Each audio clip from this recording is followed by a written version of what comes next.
school, just like try to talk to me and like he'll put his like pat me on the back and stuff like that. And it's like it's just so uncomfortable. Like the minute that I can get away, I get away immediately.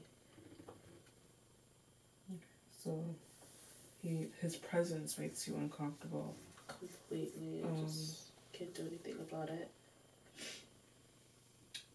It is not fair for him to be around you so much and making these semi advances towards you and making you feel uncomfortable after what he's did. And you shouldn't have to stand for that and feel uncomfortable. Exactly. In my own house, you know? Like, it's not fair. And I know you said that you think that your parents won't believe you and you feel uncomfortable talking about this situation, but I do encourage you to try to talk to your parents and just to sit them down and tell them that I know my uncle is part of the family, he's really close to us, but he makes me uncomfortable and this is what happened. This is why he makes me uncomfortable, and I would really appreciate it if we can kind of distance him from the family for a while. It may come to them as a shock, but they would have to know that you wouldn't be making this stuff up for no reason. And once that you tell them about the situation, maybe they will start to see the signs of something might be going something wrong. Yeah, but like, it's just like no matter what, I won't feel comfortable because even if I do tell them and they happen to believe me, like, they're the type of people that would want to press charges. Well, I don't know. Actually, I don't really know. Like, they might want to press charges. And if they do, like, I don't even know if I'm comfortable enough going to a trial in front of people and just, like, putting my business out there, you know? Like, that's really tough. Yeah. To have to deal with. And even think about it, that's tough. Yeah, like, I can't imagine just talking to you about it. It's hard. And then imagine going in front of people and a judge and just, like, my entire family there. And then having to explain what happened and just, like, knowing I'm being judged. That's the thing to understand is that you're the victim in this, and he's the aggressor. Yeah. He's the one who took advantage of you. You did nothing. You did absolutely nothing wrong. And you can't be judged because he did this to you. But I will, though. Like, what do you think they will judge you about? I think even if I say I didn't do anything, they'll probably just assume that, like, you know, I probably let him on or something.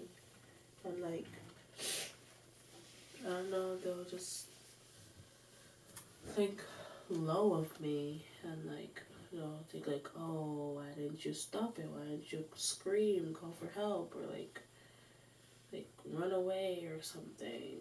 Like, you know, found a way to stop it before it got, like, too far, you know? But, like, dude, I don't think I'm gonna be able to understand where I am and, like, where I'm coming from. A lot of people are quick to assume the right thing you should have done in a certain situation. Yeah. And because they weren't there, they have in their mind, so you should have done A, you should have done B, you should have done C. Yeah. But they don't know how traumatizing that situation would have been. You could have went in shock, and there's absolutely nothing you could have done. You couldn't have screamed, you couldn't have fought back, you couldn't do anything because of the shocked state that you were in. It was hard to have to go through that and experience that and not protect yourself. unfortunately, you can't change the way how people judge you. They will always have their opinions, but most of the time, in court cases, juries, the lawyers and prosecutors, they select the most qualified jurors, the ones who are unbiased and don't have any prejudice. So most likely you won't get anyone who will judge you for not wanting to stop this or not screaming or yelling or fighting back. They will understand that you are a young girl who was sexually assaulted by her uncle, and it's not your fault that you did this. Well, that he did this. And there's nothing wrong of the way how you reacted to the situation. Because you are young, you didn't really know what's going on. You told him that you didn't want to do it, but still, he took it upon himself to have sex with you without your consent. And that was very wrong. I mean, yeah, but like, I don't know, even if I do get him put away and locked up, like, I'm just afraid that I'll still feel guilty because, like, I'm locking up my family, you know? Like, but if I do deserve it and then I'm locking up my family, so, like, I'm scared that guilt will kick in. And that's a common feeling, to feel guilty, locking up a family member, or making a family member feel a certain way. But what you have to remember is that he hurt you really bad, and he took advantage of you, and he's the one who put himself in jail because he did that to you. You told him to stop and he didn't want to.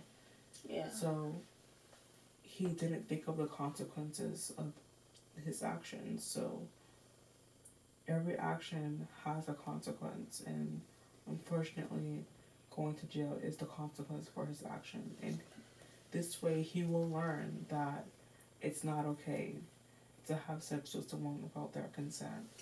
But then what if my family hates me for doing that? Walking away a family member? They're entitled to their opinions, but they don't have a right to hate you because their relative did something bad to you. You were innocent in the situation. They may not like your decision, but they can't hate you for it because you did nothing wrong. And this way, your uncle will not be able to have access or not be able to have sex with other girls. Who knows how many girls he has sex with unwillingly? True. Nobody knows.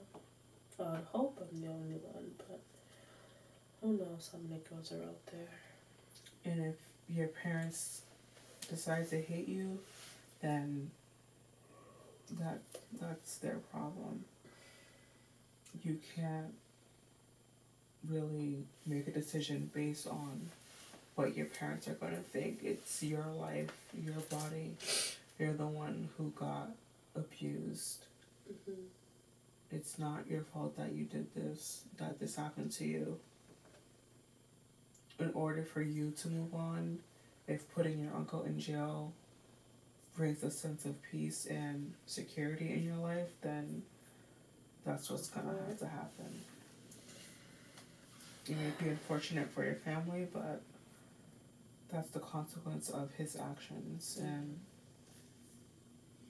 yeah, I'm still trying to figure out what I want to do. I don't know, I just have to think about more when and how I want to tell them. I don't know yet. I'm still working up the courage to go forward to them about it. And it's not easy. It's really a hard thing to do. So don't feel like you can never tell them. Just take your time if you ever want to come back and talk about it and see how ways we can try to come up with strategies to tell your parents, I would be happy to do that.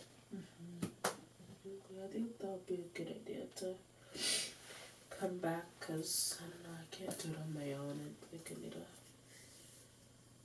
feel a bit better about myself before I can go to them, just because, I don't know, I need a better state of mind before I can talk to them about it. And So if I could come back and just like, help me process it a bit more, I think that'll be helpful. And you can even bring your parents in, and we can tell them together. There's no problem with that, and I can help you talk to them about what happened and how to move forward. I think that I like that idea better, so that way I'm not alone. It'll be easier that way. I think I'd want to do that. Can I do that? Like, hopefully in the next week or two. Yeah, whenever you feel it's time, give me a call and we can set something up and have your parents come in. I'll definitely be open to do that. Okay, thank you so much. You're welcome. How excited is that? What have we done, alright?